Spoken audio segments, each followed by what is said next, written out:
deeper than my feet could ever wander, and my faith will be made stronger in the presence of my Savior. Spirit, lead me where my trust is without border. Let me walk upon the water wherever you would call me. Se você estiver com a sua Bíblia, quero te convidar para a gente relembrar o que nós falamos semana passada. Quando semana passada nós conversamos sobre o Salmo de número 13. Quero te convidar para abrir a sua Bíblia no Salmo de número 13 mais uma vez. E eu quero convidá-lo para a gente meditar nesse texto, tendo em vista o que mais nos chamou a atenção da semana passada, foi essa ação, essa expressão anafórica, que a gente encontrou por 4 vezes, por isso chamasse anafórica, quando o salmista dizia: até quando, Senhor? Obrigado, querida. Até quando, Senhor? Até quando, Senhor? Por 4 vezes ele repete essa expressão. No nosso canal do YouTube, né, Caio? Já está lá essa mensagem, na primeira parte, você pode acompanhar na integralidade. Mas eu quero só lembrar que esse até quando do salmista tinha a ver com os problemas que ele vivia, e talvez tenha a ver com os problemas que você vive. Até quando eu vou ficar assim? Até quando essas circunstâncias vão ser dessa forma? Até quando eu vou viver com esse problema? Até quando eu vou perder o sono? Até quando? Até quando? E é uma pergunta corrente para todos nós.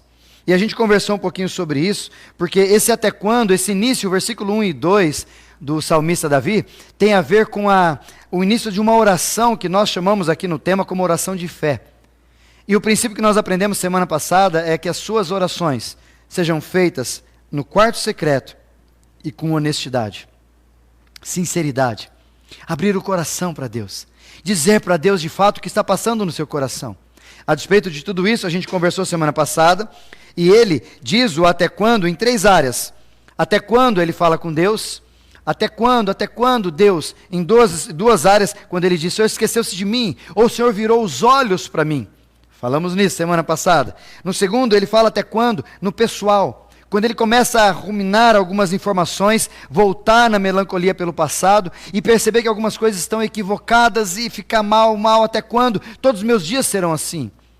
E no terceiro, contra os inimigos, as forças externas, como Satanás e a própria morte que ele coloca.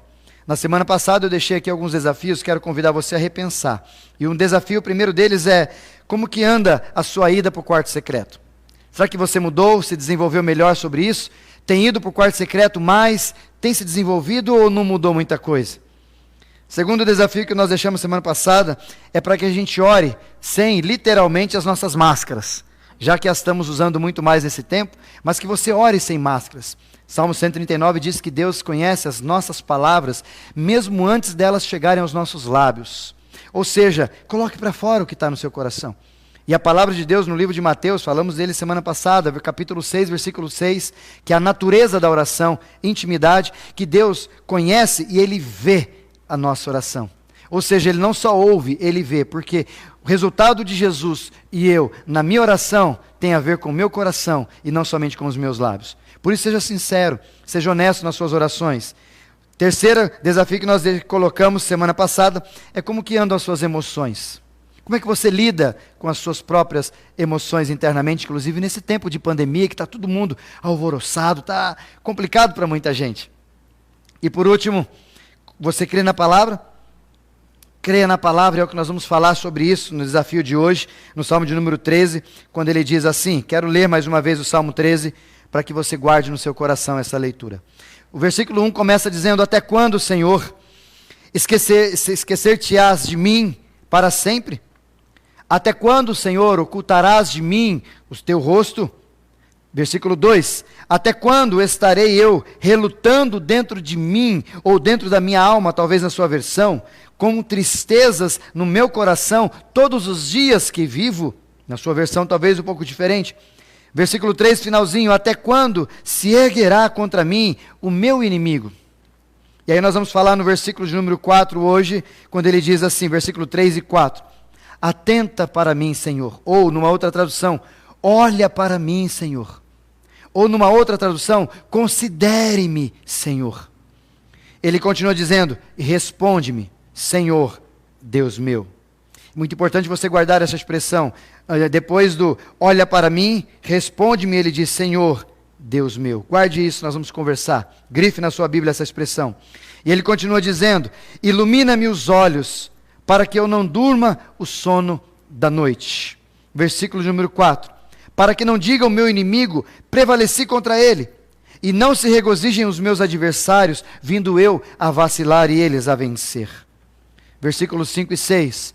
No tocante a mim, ou seja, o que tem a mim, o que me cabe, o que tenho que fazer, segundo algumas traduções, confio na tua graça e regozijo o meu coração na tua salvação. Cantarei então ao Senhor, porquanto ele me tem feito muito bem. Numa outra tradução, ele me tem sido generoso. Esse texto, ele tem como tema mesmo, em algumas Bíblias, uma oração de fé. E o que me parece, eu quero que você entenda um pouquinho sobre essa narrativa, parece que nesse primeiro momento, e você pode acompanhar isso na mensagem de semana passada, parece que nesse primeiro momento, a oração de Davi, que nós vamos repartir, e a repartimos em 3 momentos, o primeiro semana passada, o segundo hoje, e o terceiro semana que vem, com 3 perícopes, parece que no primeiro momento, a oração, os lábios de Davi, eram mais recheados das suas emoções, não é verdade? Eram mais recheados daquelas expressões que esvaziam do seu coração, como também nós dizemos semana passada, é um sofrimento que começa a ter voz, e essa voz tem um senso de perplexidade, um senso de abandono, um senso de angústia, e ele começa a dizer, Senhor, até quando? Até quando? Ele diz por várias vezes. E talvez, eu não sei se você pensou semana passada, mas algumas pessoas conversando com a gente sobre essa palavra de semana passada, disseram, pastor, eu nunca tinha pensado que eu poderia dizer isso para Deus. Como assim? Deus conhece. E eu vou dizer um pouco mais, Deus não fica chateado quando você perguntar para Ele, Senhor, até quando? Quando a gente às vezes fica naquele momento religioso, sem uma intimidade com Deus, na ideia de que, eu não posso falar isso porque que Deus vai pensar de mim. Já sabe o que você já pensou. Deus já conhece teu coração. Deus sabe das tuas palavras. E o grande problema é que a gente às vezes entra num quarto secreto, ou entra num momento de oração, e em vez de nós falarmos o que nós estamos sentindo e vivendo, ou talvez nem falarmos o que estamos sentindo ou vivendo, só chorarmos, achamos que Deus vai ficar chateado com essa situação, que Deus vai ficar triste com tudo isso, e não é a verdade. Tanto não é verdade que tantos outros falaram isso para Deus. Até quando, Senhor? Nós falamos semana passada, vários personagens falaram isso. E quando eles clamavam a Deus, ou quando abriam o seu coração com integridade, dizendo, Senhor, eu estou sofrendo. É o que a palavra de Deus diz no Novo Testamento, que o Espírito Santo de Deus intercede por nós com gemidos inexprimíveis. Por que ele termina esse versículo? Quando nós não sabemos orar, o Espírito Santo intercede por nós. Ou seja, quando as suas orações não conseguem sair dos teus lábios, quando é só lágrima nos teus olhos, quando é só angústia, quando é só desespero, é aquietar o coração e silenciar. E no silêncio, o Espírito Santo pega todas essas suas emoções, decodifica e lança diante de Deus como uma oração. Deu para entender? Então parece-me, se você entender comigo aqui a narrativa desse texto, que os 2 primeiros versículos fazem parte da expressividade de uma oração sincera. Eu quero desafiar você a fazer isso. Oração sincera a Deus. Qual a última vez que você fez isso? Já atrás uma pessoa conversando, andando comigo quando eu falei sobre isso, e ela disse, pastor, você lembra de uma carta que te mandavam? Uma vez para uma criança fazendo uma oração sincera. E criança faz oração sincera. E uma das orações sinceras que a criança fazia era assim, Papai do céu, hoje eu estou indo na igreja com meu sapato novo. Dá uma olhada, ver se o senhor gosta. Olha que oração sincera. Olha que lindo. Uma outra oração sincera dessa relação que ela me passou dizia assim, Papai do céu, eu pedi um irmãozinho e o senhor me deu uma irmãzinha. Não dá para trocar? E uma outra oração, a despeito de gravidez, era uma criança dizendo, Papai do céu, eu pedi uma bicicleta. E a minha mãe ficou grávida. Vai ser de bicicleta? Olha a ingenuidade das crianças. Mas olha a simplicidade de dizer para o pai aquilo que está no seu próprio coração.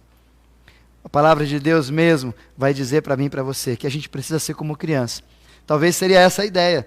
ser como criança, para ser honesto nos nossos sentimentos e expressar diante de Deus aquilo que eu e você estamos sentindo. E ele fez isso. Mas no segundo momento, se você vier na narrativa aqui comigo, me parece, eu quero que você entenda aqui um pouquinho, que a partir do versículo 3 e 4, acontece alguma coisa na vida de Davi, que ele muda o tom, ele muda as palavras, e ele muda, se eu pudesse acompanhá-lo ou vê-lo fazendo essa oração, parece que ele muda um pouco o contorcionismo, o jeito dele orar. Parece que as coisas modificam. E eu quero que você atente para isso, porque nesse aspecto ele começa dizendo exatamente essas palavras, no versículo 3 e o versículo 4. Atenta-te para mim, ou olha para mim, ou me considere, responde-me. 3 palavras, 3 verbos ele coloca. Olha para mim, responde-me. E depois ele coloca, ilumina os meus olhos. Mas nesse meio do caminho, ele usa uma expressão que eu disse com um grifo meu no início, quando a gente estava lendo o texto, Deus meu, Senhor, Deus meu. E eu quero te chamar a esse contexto, porque parece que nessa hora, o coração de Davi, que no começo começa a fazer as suas orações, agora parece que a sua oração tem um pouquinho de recheio da sua racionalidade. Parece que agora ele coloca a sua emoção, não a tira, mas ele dá um pouco de consciência, ele ajusta, ele ajeita um pouquinho essa oração a partir das suas faculdades, a partir das suas razões, e ele começa a encontrar um equilíbrio entrelaçando o seu coração e a sua razão, para terminar a sua oração.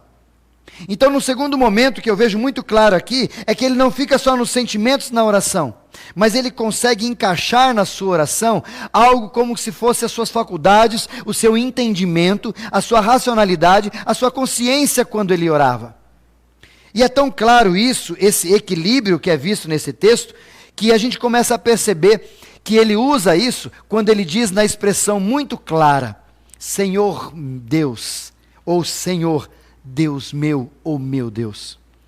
E eu gosto de usar essa expressão, porque quando ele equilibra a racionalidade na sua oração com as suas emoções, a gente começa a perceber que está acontecendo agora aqui algo diferenciado, que muita gente não tem vivido ou experimentado isso na sua vida. Vive com Deus a partir das suas orações de emoções, dizendo o que Deus tem sido, dizendo como é que está acontecendo, dizendo, e fazendo listas só dizendo para Deus coisas. Mas não contempla a sua oração com aquilo que Deus é. E é isso que ele coloca nesse instante aqui, nesses versículos 3 e 4, o caráter de Deus é revelado a partir desses versículos, e ele coloca tudo isso juntamente com as suas emoções para somar na sua oração. E é tão claro esse conhecimento dele do caráter de Deus, que ele chama Deus de Senhor, Deus meu. Ele chama Deus de alguém que está muito mais perto do que qualquer outra pessoa. E é tão interessante se você olhar para isso, essa expressão, Senhor, meu Deus, ou Deus meu, é uma expressão que ele está dizendo Yahvé, ou Jeová, Adonai, Elohim, como você quiser usar a expressão, mas ele está fazendo menção do Deus da aliança, daquele Deus que lá atrás falou com ele, aquele Deus que a partir do profeta o ungiu, aquele Deus que o ajudou, aquele Deus que o fortaleceu, aquele Deus de Abraão, Isaque e Jacó. Então quando ele fala essa expressão, Senhor, meu Deus, no original ele está querendo recorrer a toda essa informação, conhecimento que ele tem a respeito do Deus que ele está orando nesse instante. E é interessante a gente pensar assim, só para você guardar, porque vários momentos do Salmo, inclusive davídicos, eles colocam. Por exemplo, se você for para o Salmo 18, Salmo 7, 16, 21, 22, 31 e tantos outros que eu achei e não selecionei aqui, eles vão falar essa expressão. Como o que você conhece, o Salmo de número 91, Tu és o meu refúgio e fortaleza, socorro bem presente, Tu és o meu. Era uma expressão do salmista dizendo que o Senhor não é o nosso, é o meu. Como a gente falou semana passada, o nosso tem a ver com a comunidade, o meu tem a ver com a intimidade. E o próprio Salmo 23, quando o próprio salmista Davi, ele vai dizer na sua expressão, Senhor é quem? É o pastor. Não, o Senhor é o meu pastor, e nada me faltará. Ou seja, quando Davi coloca essa expressão, ele está querendo mudar o conteúdo da sua oração, não só com as suas emoções, mas ele encaixa agora o caráter que ele conhece de Deus nas suas orações. Ele coloca agora as informações, aquilo tudo que ele tem de conhecimento do próprio Deus, junto com as suas orações. Por quê? Porque nesse envolto todo nesse amalgamar de orações ou de palavras e conteúdo, ele começa a ter consciência de que, peraí, não preciso ficar tão desesperado, porque agora eu sei em quem tenho crido. Palavra de Deus. Eu não preciso ficar desesperado porque eu sei que todas as coisas cooperam para o bem. Ou seja, cada emoção da qual ele desenvolve é trazido para ele, a partir desse conhecimento, algumas coisas que ele vai começar a pensar e falar, nossa, é verdade. Tanto é assim, que quando ele olha para o texto, só para você guardar e entender, ele diz essas 3 palavras, olha para mim. Porque no Antigo Testamento a expressão de Deus olhar é Deus abençoar, e que Deus estaria olhando para o seu povo e cuidando do seu povo, então ele sabia que essa era uma promessa de Deus, e ele guardou para si. A segunda, responde-me, a palavra de Deus diz muito claro, responder-te-ei. E ele escutava porque Deus respondia várias vezes, então ele estava recorrendo àquilo que Deus já tinha feito no passado. E a terceira, ilumina-me os olhos, para que eu não veja a morte, era algo de Deus que ele fazia em todo o tempo com a gente, com o povo dele, e continua fazendo com a gente. Então ele traz de novo aquela palavra para fortalecer a sua oração. E aqui eu quero que você entenda que esse homem, ele tinha conteúdo na sua oração. E o conteúdo tinha a ver com falar, expressar o que está no coração, mas também ouvir. E como que ele ouvia? Ele pegava as Sagradas Escrituras e ia conhecer pela palavra o caráter de Deus. Quem é Deus? Quem Deus é? Por exemplo, um desses dias, alguma pessoa perguntando para mim, pastor, aquela canção, nenhuma crítica à canção e nada, mas um pouquinho de erro ali nesse detalhe, quando diz assim, ninguém explica Deus. Não, a Bíblia explica quem é Deus. O que a gente não consegue, talvez, é dizer que Deus é na sua totalidade. Mas a sua própria palavra de Deus e a própria palavra de Jesus diz, querem conhecer o Pai? Me conheçam. Ou seja, dá para conhecer o Pai, dá para conhecer o Filho, dá para conhecer o Espírito Santo, dá para entender, e na nossa concepção de conhecê-lo, dá para a gente fazê-lo conhecido diante dos outros. Então talvez a gente precise pensar um pouquinho mais nessas expressões, porque a palavra de Deus é cheia disso. E a gente fica com esse sofisma, imaginando que não dá para entender Deus. Não, eu concordo com você como que teologia é o estudo sobre Deus. É diferente de biologia, estudo dos seres vivos. Só que os seres vivos, você coloca ele aqui, um bichinho, você esgota todas as possibilidades e encerra o processo. Deus não dá para você pegá-lo e colocar numa mesa. Não dá para você colocá-lo em algum lugar e tentar conhecê-lo completa e perfeitamente, não dá. Mas aquilo que ele permitiu que eu e você conheçamos, está revelado na palavra e em Jesus. Então dá para conhecer a Deus a partir da meditação e conhecimento da palavra. E aqui eu quero te incomodar, porque se no primeiro momento, e aqui vai o segundo ponto da mensagem, que é o tema desta, se no primeiro momento a sua oração tem que ser feita com sinceridade e honestidade, talvez essa seria o tema dessa mensagem. No segundo momento, agregue em suas orações o caráter de Deus. Acrescente nas suas orações o caráter de Deus. E isso é tão importante a gente entender o caráter de Deus, que Davi fazia isso, e Davi entendia que o caráter de Deus era feito a partir do conhecimento da palavra de Deus. E antes da gente partir um pouquinho mais para baixo sobre esse assunto, eu quero te perguntar, como é que você se relaciona com a palavra de Deus? Qual a última vez que você leu a Bíblia? Qual a última vez que você pegou um texto das Sagradas Escrituras e falou, hoje eu vou ler um pouco mais profundo, hoje eu vou pegar alguns verbos, hoje eu vou pegar alguns personagens, hoje eu vou pegar algumas atitudes, hoje eu vou pegar alguns detalhes que foi fulano que disse, eu vou pegar algumas coisas e vou procurar. Ou como é de costume das minhas ovelhas aqui, hoje eu vou ler e vou ligar, né Marcelo? De madrugada para o pastor, pastor, estou lendo um texto aqui, não estou entendendo, me ajuda, estou entendendo isso, é isso. Qual a última vez que a gente faz isso? Qual a última vez que eu e você olhamos para a palavra de Deus e como um copo de água, e você na sede acabou se enfiando na Bíblia e tomando todo aquele copo de água, se embaldando e deliciando-se ali? Qual a última vez que você fez isso?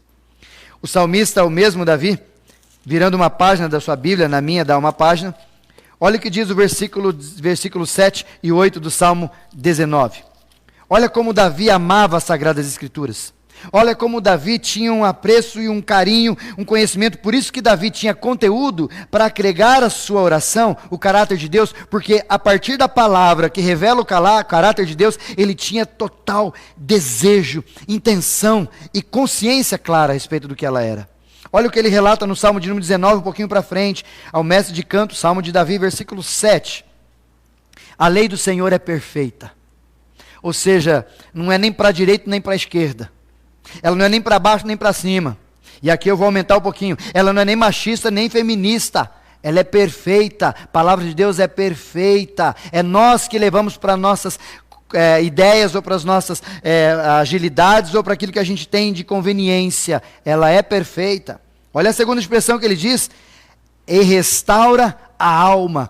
A palavra de Deus para o salmista, ela restaurava a alma dele. Ou seja, está com problema, está mal aqui dentro, vai para a palavra que ela restaura a tua alma. É isso que está dizendo o salmista. Olha o terceiro. O testemunho do Senhor é fiel. Ou seja, o que ele está falando aqui é fiel. O que está escrito aqui a despeito de tudo o que aconteceu é fiel. Vale a sua confiança. É isso que ele está dizendo. Continuando no versículo 7 ainda. Dá sabedoria aos simples. Ou seja, o ler, tomar conta, amar a palavra de Deus, dá sabedoria aos simples. Ou seja, aquelas pessoas talvez que, como é que eu consigo, se você conhece pessoas, e eu conheço várias, que não tem nem segundo grau direito, não tem nem faculdade, não tem nada. Gente, mas por causa da palavra tem uma sabedoria. E sabedoria não tem a ver com inteligência. Sabedoria tem a ver com que pegar algumas coisas importantes que você entende que é e trazer para a vida e virar prática. Inteligência, você tem conhecimento. Sabedoria é fazer do conhecimento viver, transformando a sua vida e na prática do dia a dia. Estou no versículo de número 8 agora. Olha o que ele continua dizendo. Os preceitos do Senhor são retos. Mais uma vez, são perfeitos, são retos. Na segunda do versículo 8, e alegram o coração. Ou seja, o indivíduo aqui, parece que Davi tinha prazer, e quando ele lia a Bíblia, o coração dele se alegrava. Talvez me recorra lá no caminho de Emaús, os discípulos quando ouviam a palavra, Jesus ali discorrendo da palavra, a mesma expressão, quando ele diz, o nosso coração ardia, queimava, se alegrava quando ouvimos a palavra na boca de Jesus. É a mesma ideia que Davi está dizendo aqui. Mas ele não finaliza aqui, ele continua com mais duas ideias importantes. Penúltimo, o mandamento do Senhor é puro. E aqui vai uma dica, mantenha o mandamento puro. O ser humano tenta pegar o mandamento e colocar para aquilo que ele deseja, para aquilo que é conveniente para ele, e isso está deixando-o impuro. Mas o mandamento do Senhor, na sua centralidade e efetividade, ela é pura. E por último, é o que ele diz no versículo anterior, como nós lemos Salmo 13, e ilumina os olhos. Ou seja, o relacionamento com a palavra de Deus, além dele encontrar nela perfeição, dele encontrar nela algo que restaura a alma, dele encontrar algo fiel quando ele a lê, dele encontrar algo que aumente a sua sabedoria, dele encontrar algo reto, que alegra o coração, puro, ainda ilumina os olhos para que ele enxergue aquilo que Deus quer que ele enxergue. Olha a visão que ele tem, olha a expectativa que ele consegue desenvolver quando ele olha para a Bíblia e quando ele se relaciona com a Bíblia. E se eu lhe perguntasse hoje, se você pudesse escrever algumas coisas sobre a Bíblia, o que você escreveria dela para você? Você a ama? Ela é bênção para você? Se você pudesse, igual o salmista Davi, no Salmo 19, 7, 8, escrever alguma coisa sobre a palavra de Deus na sua vida, no teu dia a dia, o que você escreveria dela? Não vivo sem. Ou talvez você escreveria dela, está com pó.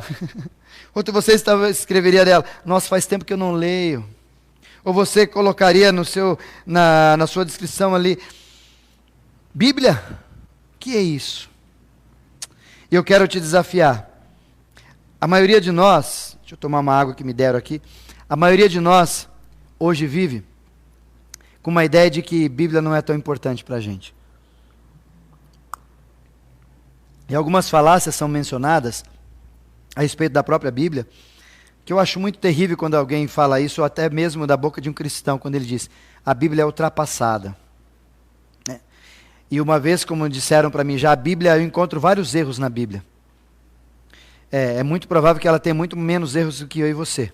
Então, se alguém tem que ditar erro de alguém, seria a Bíblia ditando os meus, e não os meus o dela. Fica a dica para você pensar. Mas o grande problema é que a gente coloca-se a despeito da Bíblia como um livro qualquer. E ela não é um livro qualquer. A palavra de Deus, ela é um instrumento que Deus tem me dado e lhe dado para que nós, a partir dela, conheçamos a Deus. E a partir do conhecer a Deus, relacionar-nos com ela, possamos entender a revelação que a palavra de Deus traz para mim e para você. Isso é tão verdade, que às vezes quando eu e você estamos lendo um texto, e depois de 1, 2, 3 anos, não sei quanto tempo, você volta a ler aquele texto, algo novo surge daquele texto, não é verdade? Parece que algo apareceu, parece que eu já li esse texto tantas vezes e não li isso. Por quê?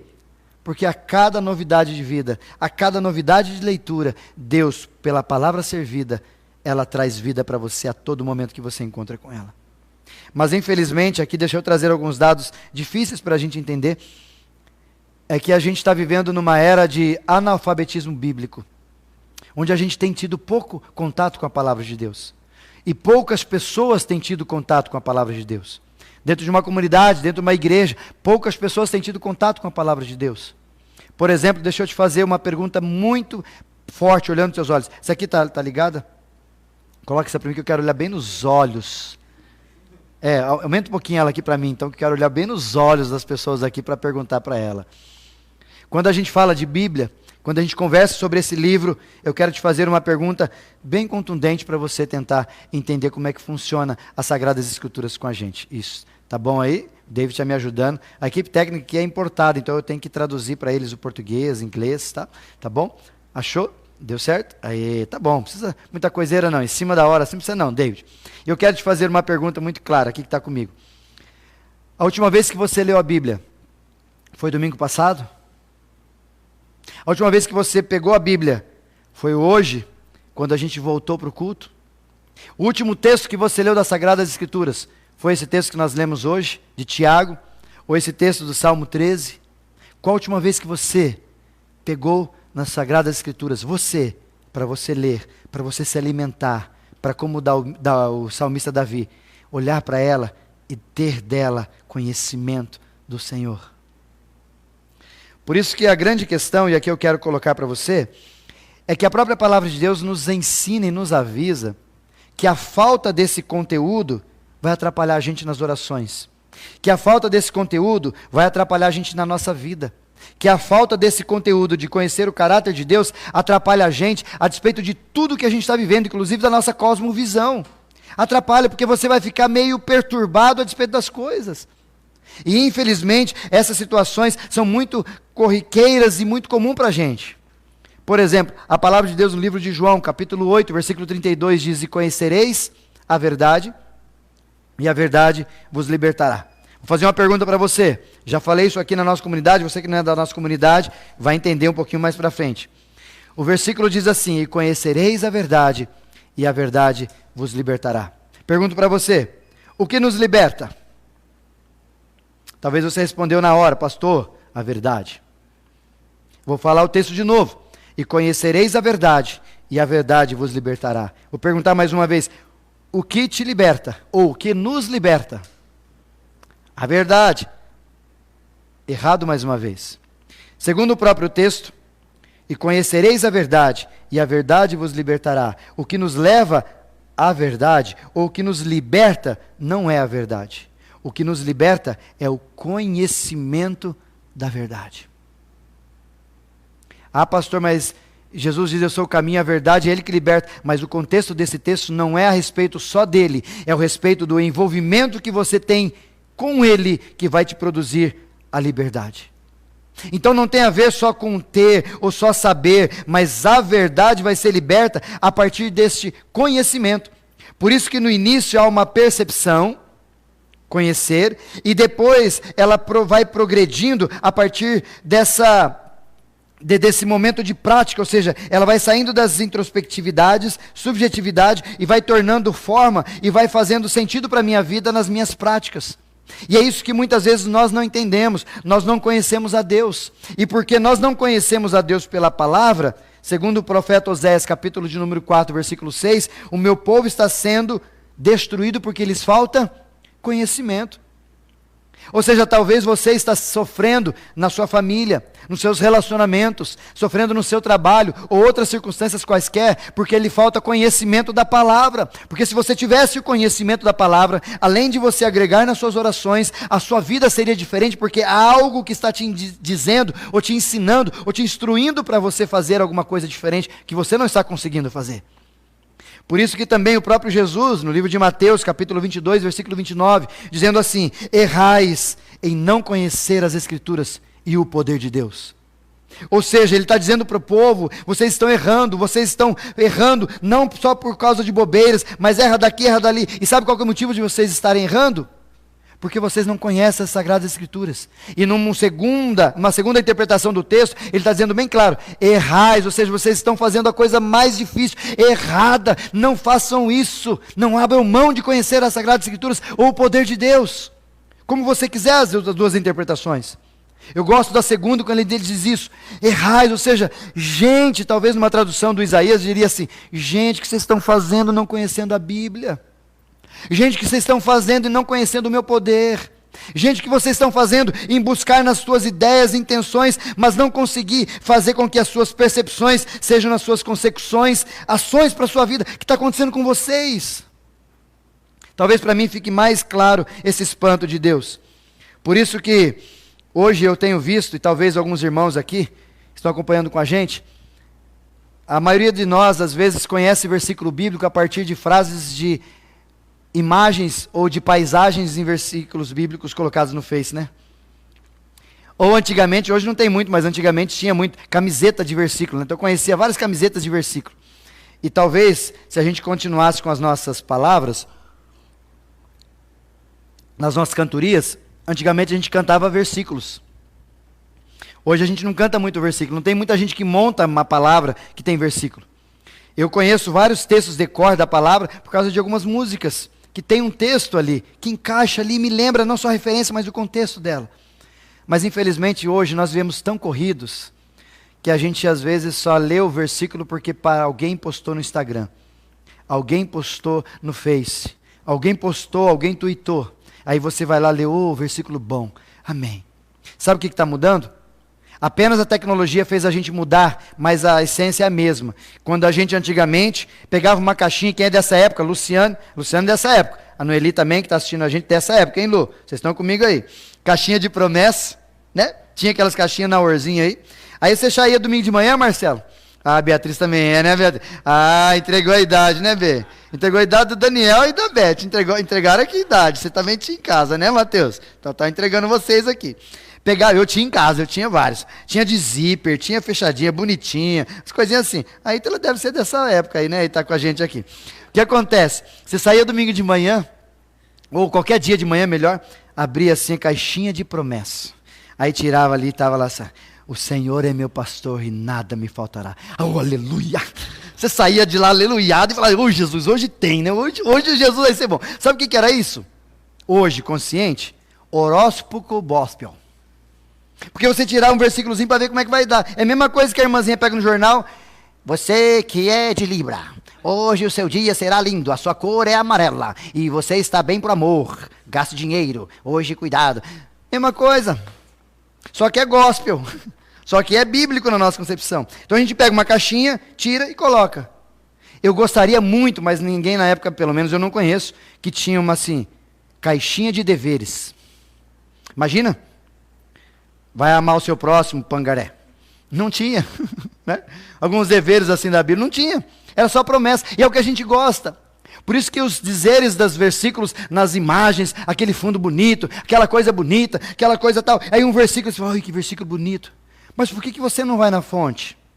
Porque você fica bebendo coisas das quais outros já beberam e estão soltando e está meio impuro, segundo o próprio salmista Davi no Salmo 19. Por que você não vai na fonte onde há pureza de água cristalina para você beber e não só pegar um texto, mas entender o contexto para que ele não vire pretexto para você falar besteira? Por que a gente não vai lá? Sabe por quê? Porque a gente, antigamente, antes da pandemia, Marcela, a nossa desculpa era o seguinte: não tenho tempo. Isso quer dizer que depois da pandemia, a maioria de nós leu a Bíblia várias vezes durante o dia. Se você pegar o tempo de pandemia, 120 dias, estou pegando só 120. Já deu quantos dias aí? Passou uns 150 já, mais ou menos, né? Mais ou menos isso, né, Marco? Se a gente pegasse pandemia, que aumentou, querendo você ou não, o nosso tempo um pouquinho mais, porque a gente teve que ficar em casa, recluso. Se você tivesse lido 5 capítulos por dia, você já teria lido a Bíblia inteira. Acredita nisso? E o grande problema nosso, a despeito disso, é que a gente acha que isso não é tão importante. Mas a falta de conhecimento bíblico afeta toda a estrutura da nossa vida. Afeta a sua forma de pensar.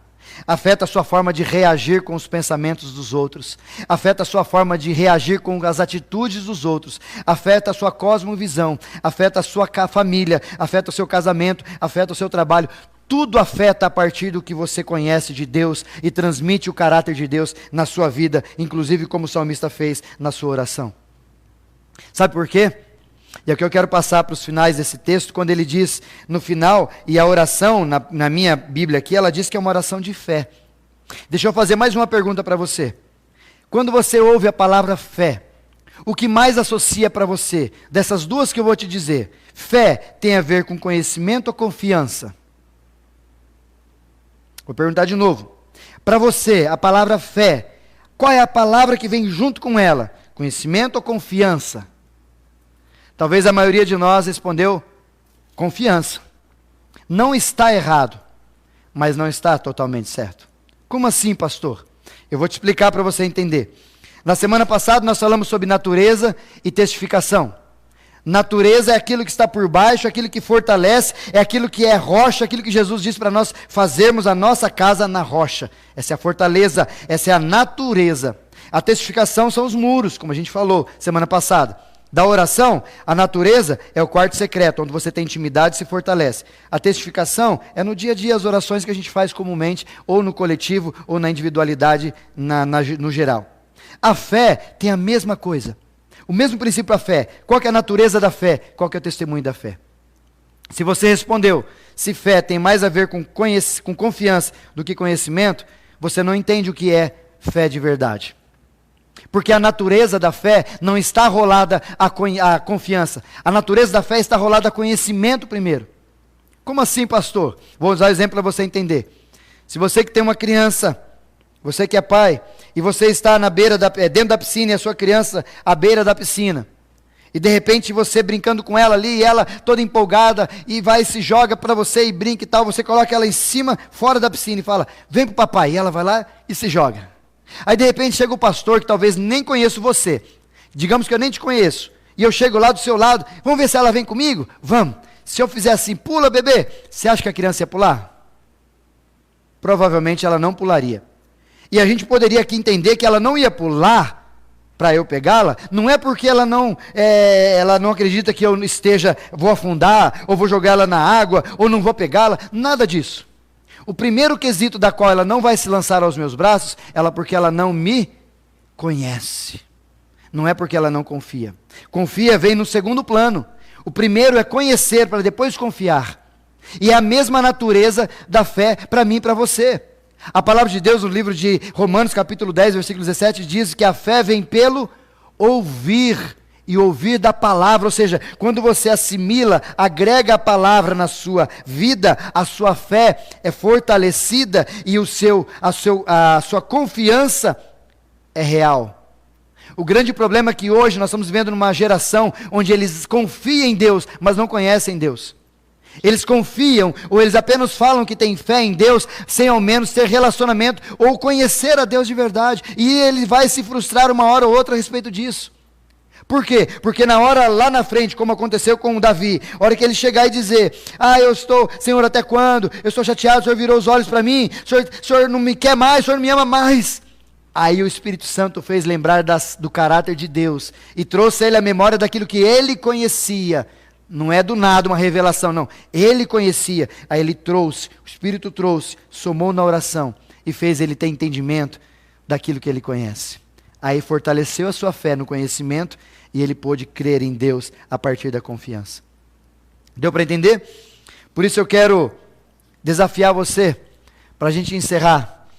E eu quero convidar o pessoal, nós vamos cantar uma canção muito bonita da Gabriela Rocha, que não é dela, é americana, mas traduzida por ela. que ela diz. E eu quero convidar você para não só entender essa canção, mas para você refletir, pensar e agir sobre esses desafios que eu quero deixar para você. Primeiro desafio: como andam as suas relações com a palavra de Deus? Como andam as suas relações com a palavra de Deus? Livro de 1 Pedro, capítulo 2, versículo 2 diz assim: desejai ardentemente, ou desejai brutamente, ou desejai demais, como uma criança recém-nascida quer o leite, desejai a palavra de Deus. Por isso eu pergunto para você, como é que anda o seu desejo pela palavra? Ah, pastor, mas eu não tenho vontade de ler. Deixa eu dizer uma coisa bem simples para você. Quem vive por vontade é criança, é recém-nascido. Maduro vive por consciência. Então não queira começar a ler a Bíblia quando você tiver vontade. Leia porque você entende que vai somar na sua fé, mudar a sua expectativa e mudar a sua cosmovisão para a sua vida. Segundo desafio: sua boca menciona versículos bíblicos? Segundo a própria palavra de Deus, o livro de Mateus, capítulo 12, versículo 34, Jesus dizendo: a boca fala do que está cheio o coração. Se eu perguntar para as pessoas ao seu redor, ou se eu ficar do teu lado alguns minutos, você vai falar alguma menção da Bíblia? Ou a Bíblia não faz parte dos seus palavreados? Terceiro desafio: você tem tido tempo para conhecer a Bíblia? Você mudou a sua agenda para fazer isso? Mateus capítulo 6, versículo 33 diz: buscar em primeiro lugar o reino de Deus. Ou seja, coloque na sua agenda logo pela manhã, não deixe para depois, porque a procrastinação na área espiritual é a mais desastrosa que vai acontecer na sua vida. Então não deixe para depois. Abra no começo, em vez de usar celular, em vez de abrir e-mails, em vez de abrir Instagram, qualquer coisa, vá abrir a palavra de Deus e ouvir o que o Pai quer te dizer para você naquele dia. Quarto e último desafio: o Espírito Santo, diz a palavra de Deus no livro de João, capítulo 14, versículo 26, que o Espírito Santo vos lembrará, quando o Consolador vier, daquilo que ele tem ensinado. Será que o Espírito Santo pode lembrar você de alguma coisa? Será que nesse tempo de tristeza, de temor, de angústia, de decepção que você está vivendo, que tipo de palavra o Espírito Santo vai lá no seu conteúdo, no seu HD, na sua memória, na sua pasta, e chegar lá e tirar alguns versículos da quais você conhece e trazer para confortar o teu coração e somar na sua oração? Será que ele consegue fazer isso?